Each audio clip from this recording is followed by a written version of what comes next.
makes a feller decide he's gonna make a living looking up folks' backsides. Seems kindly funny to me.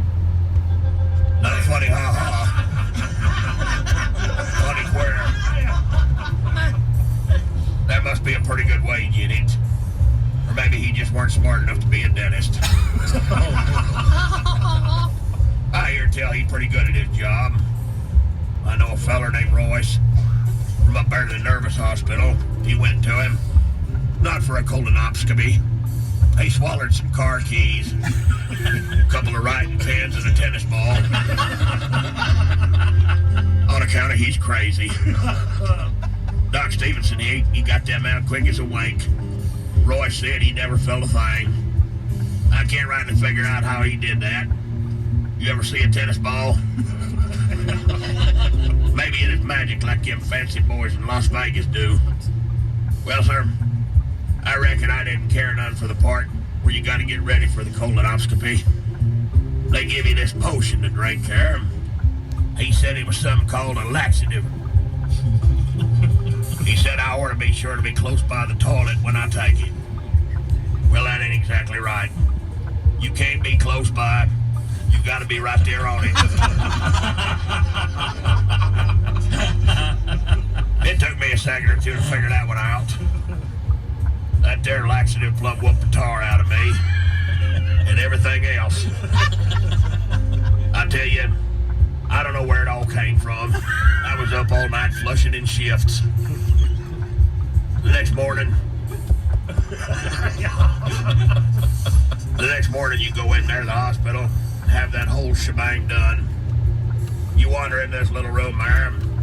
They got a 50-foot coil of hose pipe hanging on the wall, and a big old air compressor. I asked Doc Stevenson what all that was for. Well, sir, he said they're gonna put a camera on the end of that hose pipe, blow some air up into my innards, then take pictures of the inside of my hind end.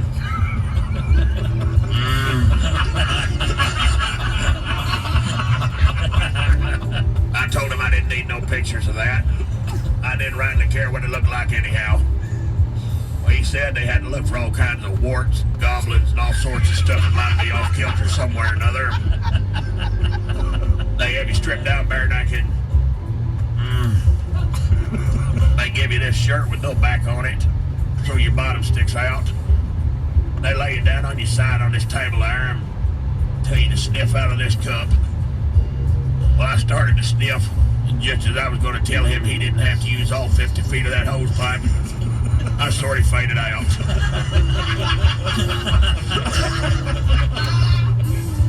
While I was out, I had me a nightmare where I was a glove and this big old hand was chasing me. I didn't understand that part of it. I woke up all of a sudden. I couldn't feel my backside. I said, "What'd you kill a feeling in my butt for? What'd you kill a feeling in my butt for?" I don't know what happened. But when I woke up, there's a tennis ball sitting there. I reckon he didn't find nothing bad anyhow. I hope I ain't got to do that again.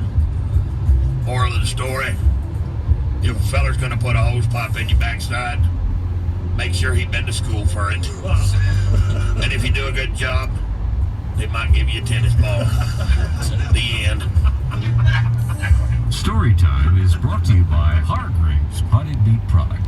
Chock full of peckers and lips since 1937. I got some hose pipe out in the truck, little fella.